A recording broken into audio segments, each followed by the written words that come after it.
Que signifie pour vous le voyage?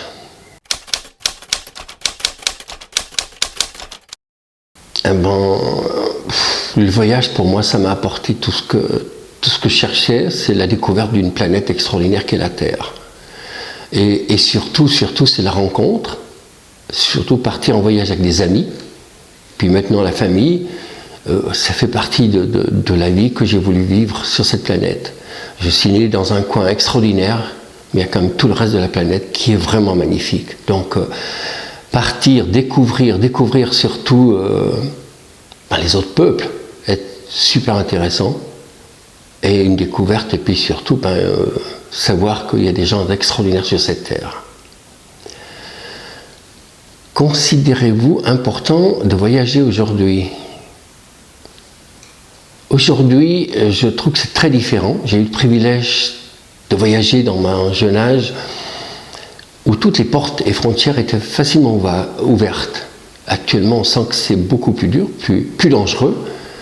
Et c'est ce qui m'ennuie pour mes enfants, pour qu'ils puissent voyager, c'est d'avoir ça. Donc moi, aujourd'hui, oui, voyager. Je vais dans les pays en famille, dans les pays qui m'intéressent beaucoup. Et surtout, actuellement, ce qui m'intéresse, c'est le nord, le froid, le grand nord et le froid. Et c'est marrant, c'est la famille me fait découvrir aussi ça. Et j'aimerais aller par là-haut et puis découvrir ces peuples qui vivent dur avec la nature, mais qui sont vrais et qui n'arrivent pas à mentir. C'est extraordinaire.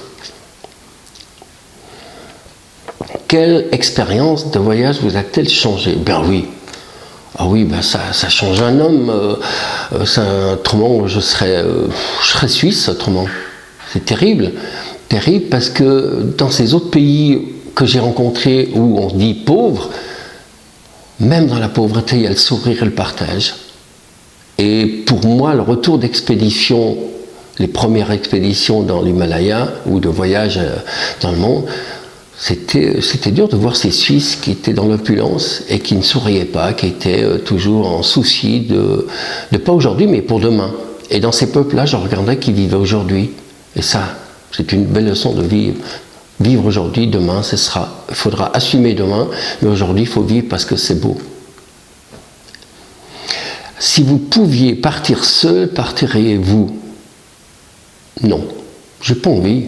Le partage et l'amitié est beaucoup plus important pour moi. Je suis pas un solitaire. J'aime la solitude, près de chez moi ou autre, mais l'amitié est beaucoup plus forte. Et d'ailleurs, dans ma vie, ce que je retiens plus l'Himalaya, c'est d'abord un ami me rappelle un sommet, une ascension que j'ai faite, plus que n'importe quoi. Donc ça, pour moi, c'est le plus important de voyager avec un ami, avec la famille. C'est mes projets d'ailleurs en famille et avec des amis. Alors, un livre ou un morceau de musique pour un beau voyage? Oui. Oh. Moi, j'aimais bien un moment, dans ma jeunesse, pas aujourd'hui, différent aujourd'hui avec la musique, mais c'était pour moi les Pink Floyd. I Wish You Were Here ou bien le voile. Parce que ça, dans la montagne, ça sonnait tellement bien, c'était très très fort, je trouvais. Un livre, oui, je pense que Saint-Exupéry, c'était ce que j'ai beaucoup aimé, bien d'autres aussi, mais plutôt des livres d'aventure pour sortir d'une grande base, des fois par le mauvais temps. Le mauvais temps, il fallait partir avec la tête ailleurs. Et votre pays d'habitation est-il une belle destination? J'ai 2 pays d'habitation. Comme je suis suisse né, mais canadien de cœur, donc les deux, je suis capable d'y vivre dans des coins retirés. Alors, bien entendu, pour la Suisse, c'est mon petit coin La Foulie qui est un paradis. Et puis au Canada, le Canada, j'irais plutôt habiter où il y a des amis. Tout près des amis des Québécois, par exemple. Ou alors dans l'Ouest où j'ai fait 10 ans là-bas. Donc ça, c'est l'amitié qui me fait habiter dans un coin. Mais un coin où il n'y a pas trop de monde quand même. Où vraiment l'amitié est libre et le temps est donné de se prendre un café tranquillement d'une matinée.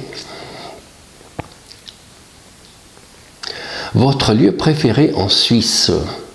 Bon, à part La Foulie, d'accord? Moi, c'est un nom que j'aime bien dire, c'est le Nid d'Aigle. Et c'est très difficile de savoir où il est, mais c'est le Nid d'Aigle, et je ne dis pas plus.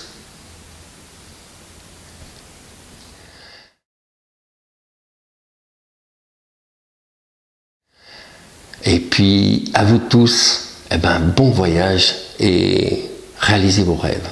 Si vous pouvez, c'est un moment extraordinaire dans la vie. Bon vent.